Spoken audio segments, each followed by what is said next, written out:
오늘 하나님께서 주신 말씀은 빌립보서 4장 21절에서 23절 말씀을 근거로 부름의 상을 위하여 달려갑시다라는 제목으로 여러분들과 은혜를 나누고자 합니다. 오늘은 빌립보서 강해의 마지막 시간입니다. 저희가 한 4개월 정도 조금 넘는 시간 동안에 이 빌립보서를 함께 은혜를 나누었습니다. 이 빌립보서는 바울이 복음을 전하다가 로마의 1차 투옥이 되어 있는 동안에 빌립보에 보낸 서신의 말씀입니다. 바울은 자신을 위해서 기도와 물질로 후원하고 있는 그 빌립보 교회 사람들에게 감사를 표시하는 말씀을 전하면서 또 자신의 투옥으로 근심에 잠긴 그들에게 근황을 알리고 또 격려하고 위로하는 내용이 또 이 말씀의 내용입니다. 그리고 그들에게 지금 필요한 권면이 무엇인지 또 교훈의 말이 무엇인지 말씀해 주는 내용이 이 빌립보서 전체의 내용입니다. 우리가 이 빌립보서를 통해서 어떤 믿음의 진보가 있었을까요? 먼저 우리의 삶의 목적이 이 땅이 아닌 천국임을 우리가 확실하게 깨닫게 되었습니다. 이 빌립보서 강해의 제목이 무엇이었죠? 부름의 상을 위하여 달려갑시다. 오늘 제목이었죠. 이 제목에 다 들어있는 것입니다. 이 제목의 말씀이 빌립보서 3장 14절인데 우리 함께 한번 읽어봤으면 좋겠습니다. 빌립보서 3장 14절 함께 읽어보겠습니다. 시작. 표대를 향하여 그리스도 예수 안에서 하나님이 위에서 부르신 부름의 상을 위하여 달려가노라. 아멘. 이것은 단지 그냥 유명한 말씀이라서 그냥 많이 우리가 했던 말씀이라서 하는 것이 아니라 정말 이 빌립보서의 전체의 내용을 통틀어서 주제 삼고 있는 내용이 바로 이 말씀입니다. 이 말씀을 잘 살펴보면요, 표대를 향하여라는 말은 목표점을 향하여라는 말입니다. 또 그리스도 예수 안에서 이 말은 예수님의 몸된 교회 안에서 하나님이 위에서라는 말은 하나님이 위로부터 주신 그 위가 어디입니까? 바로 천국이라는 것입니다. 그리고 부르신 부름의 상을 위하여 여기서 말하는 부름의 상이 무엇인지 앞절이 나와 있습니다. 이것은 구원을 이야기합니다. 우리 빌립보서 3장 11절 우리 함께 읽어보도록 하겠습니다. 시작. 어떻게 해서든지 죽은 자 가운데서 부활에 이르려 하노니. 아멘. 부르신 부름의 상을 위하여. 이 부름의 상이 무엇이냐? 바로 구원이라는 말씀입니다.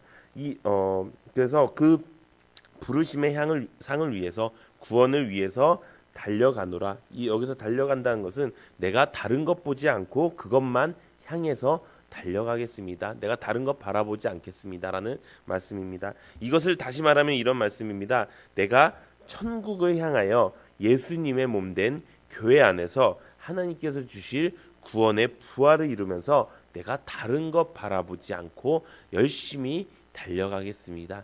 이것이 우리의 삶의 목적이고요. 이것이 우리의 신앙의 목적이 되어야 된다는 것입니다. 우리 사랑하는 성도님들이 이런 삶을 살기 원합니다. 천국을 위해서, 천국 가기 위해서 우리가 다른 것 바라보지 않고 오직 구원을 위해서 이루어가는 그런 삶을 사는 여러분들 되시기를 소망합니다. 그렇게 하기 위해서 필요한 것들을 바울은 빌립보서를 말씀을 통해서 우리에게 전해주었습니다. 크게 보면은 5가지로 전해주었는데요. 첫 번째는 이것입니다.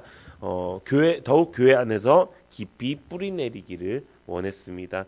교회를 세우면서 수많은 핍박을 바울은 받게 되었습니다. 그럼에도 불구하고 그 교회가 바르게 세워지고 또 그 교회 안에 복음이 제대로 전파되어서 교회가 세워짐에 감사했습니다.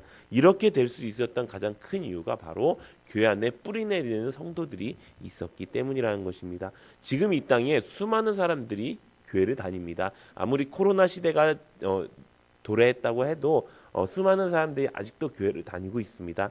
근데 그럼에도 불구하고 우리가 그 코로나 시대를 통해서 우리의 믿음의 민낯을 우리가 보게 되었습니다. 교회의 민낯을 보게 되었습니다. 여전히 교회는 이 땅에 있는 것들로만 채워져 있고요. 그 말씀을 전하는 목회자들도요. 천국이 없이 그저 이 땅에서 잘 먹고 잘 사는 것, 그저 이 땅에 있는 그것들에만 집중하면서 그것들에만 주제를 삼으면서 살아가고 있다는 것입니다. 진짜 구원이 무엇인지, 진짜 천국이 무엇인지, 정말 성도들이 들어야 될 말씀이 무엇인지 그것을 알지 못한 채 그냥 걸어가고 있다는 것입니다. 그래서 그런 교회 안에서 깊이 뿌리 내리니까 그들의 영도 죽고, 그러다 보니까 정말 천국은 온데간데 없고, 천국은 따놓은 당상이라는 잘못된 신앙을 통해서 그들의 신앙이 정말 어떻게 될지 모르는 상황에 놓여졌다는 것을 우리가 알게 되었습니다. 그로 인해서 우리가 이제 어떻게 해야 됩니까? 바른 말씀이 있는, 바른 말씀의 선포가 있는, 바른 양육이 있는, 바른 성경을 바라보고 있는 그런 교회 안에서 뿌리 내려야 한다는 것입니다. 사랑하는 성도 여러분, 우리가 언제나 바른 길로 가기 위해서 우리가 성경을 날마다 늘 읽고 그 성경을 상고하면서 정말 그 말씀이 그러한가 우리가 늘 두려움에 떨면서 조심스럽게 걸어가면서 그 안에 만약에 이것이 확실하다라는 마음의 믿음의 확신이 있다면은 그 교회 안에서 뿌리 내리며 살아가는 여러분들 되시기를 소망합니다. 그것이 우리가 구원을 이루면서 살아가는 모습이라는 것입니다. 두 번째는 이것입니다. 바로 교회 안에서 사랑과 지식과 총명이 더해져서 허물이 없는 그리스도인이 되어야 된다는 것입니다. 세상에 수많은 거짓된 말들이 있습니다. 제가 지금도 말씀드렸지만 거짓된 선지자들도 있고요, 거짓된 말을 하는 사람들도 있습니다. 그런 사람들의 특징이 무엇입니까?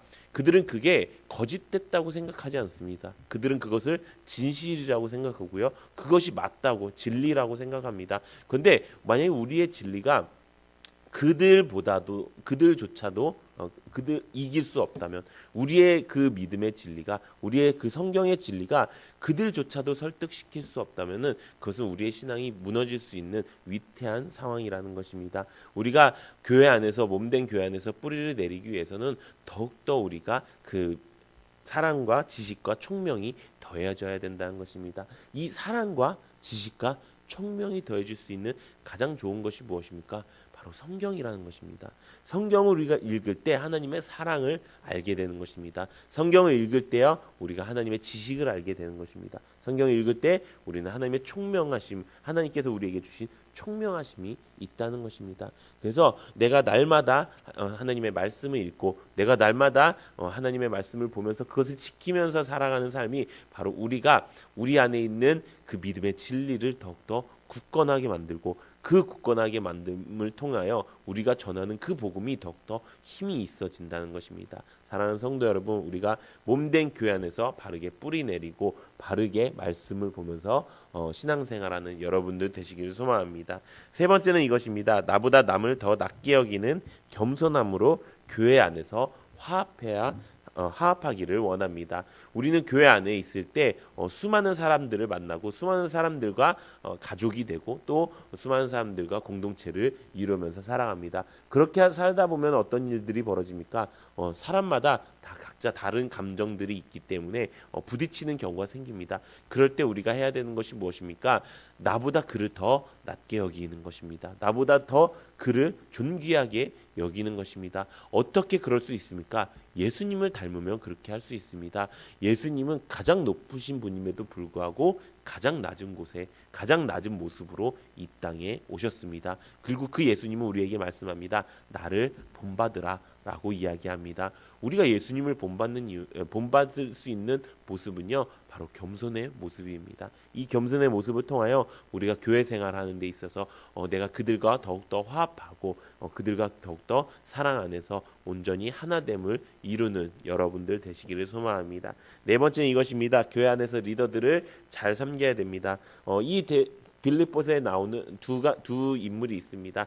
첫 번째는 디모데였습니다. 디모데는 바울 대신 그들에게 말씀을 전하는 목회자였고요. 또 에바브로디도가 있었습니다. 에바브로디도는 바울의 수종이라고 이야기했습니다. 바울의 여러 가지 일들을 맡아서 했던 사람이었습니다. 그런데 그들을 통해서 우리가 알 수 있는 것이 무엇입니까? 하나님의 영적 리더, 하나님이 세우신 그 영적 리더에 대해서 우리가 더욱더 사랑하고 존귀하게 여기고 그들을 격려하고 그들의 말씀에 순종하는 것이 교회 안에 유익이 되고 우리의 신앙에 유익이 된다는 것을 우리가 깨닫게 되었습니다.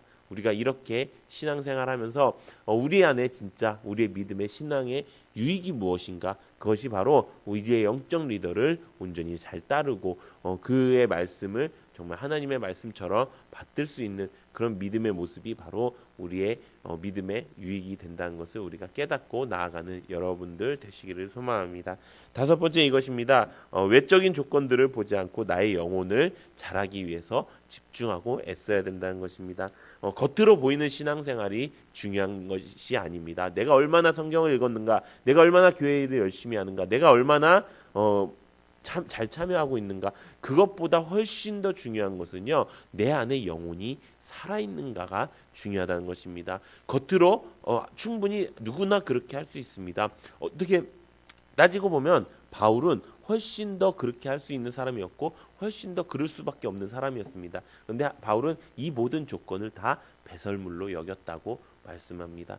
그 말은 무엇입니까? 우리가 신앙생활하면서 겉으로 보이는 데에 쓰는 것이 아니라 내 안에 있는 것, 정말 예수님이 주신 것이 무엇인지, 예수님이 나에게 필요로 하시는 것, 내가 예수님 안에서 어떻게 살아가고 있는지, 그 내면의 힘이 필요하다는 것입니다. 그 내면의 힘을 기르기 위해서 내 영혼이 어떻게 되는지 매일매일 점검하고 내 영혼의 강성함을 위해서 우리가 살아가야 된다는 것입니다. 우리가 이것을 위해서 달려가는 여러분들 되시기를 소망합니다. 다른 것 바라보지 않겠습니다.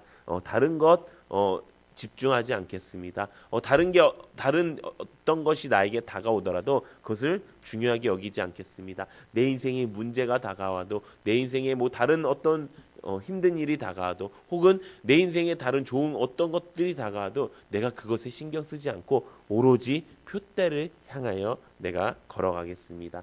달려가겠습니다. 내가 이제 평생 그렇게 살겠습니다. 고백하는 여러분들 되시기를 소망합니다. 우리가 이렇게까지 하는 이유가 무엇입니까? 그것은 바로 천국 가기 위해서입니다. 우리가 아무리 열심히 신앙생활하고 이렇게 말씀을 듣고 이렇게 새벽에 와서 피곤한데도 불구하고 말씀을 듣고 오늘 하루도 열심히 살아야지라고 하는 이유가 무엇입니까? 오늘 하루 열심히 사는 이유는 그것입니다. 내가 천국을 선택하기 위해서입니다. 천국을 내 것으로 소유하기 위해서입니다. 세상 사람들은, 아니 하나님 믿는 사람들은 천국을 하나님 믿으면 그냥 입술로만 시인하면 그 즉시 천국이 나한테 오는 줄 알고 있습니다. 근데 그것이 잘못된 믿음이라는 것을 우리가 알고 있습니다. 우리 어떻습니까? 천국은 침노하는 자의 것입니다. 천국은 정말 그것만을 위해서 살아도 모자를 판국입니다. 만약에 우리가 이렇게 해놓고서 천국에 못 간다면 정말 이 인생은 정말 말짱 도루묵인 인생인 것입니다. 우리가 이것을 깨닫고 정말 다른 것 바라보지 않고 우리가 경주마처럼 옆에 그 어떤 것이 있더라도 그 앞을 바라보면서 살아가는, 그렇게 해서 우리가 천국의 마지막 날, 우리 인생의 마지막 날 천국 문 앞에서 하나님이 기쁨으로 두 팔 벌려 우리 환영하는 그 모습이 우리의 모습. 또 예수님이 다시 이 땅에 오셨을 때 그 나팔 부는 그 소리에 내 이름이 들어가 있는 나사로처럼 예수님이 기억하실 내 이름이 있는 그런 사람으로 평생 살아가는 여러분들 되시기를 예수님의 이름으로 축원합니다. 이 시간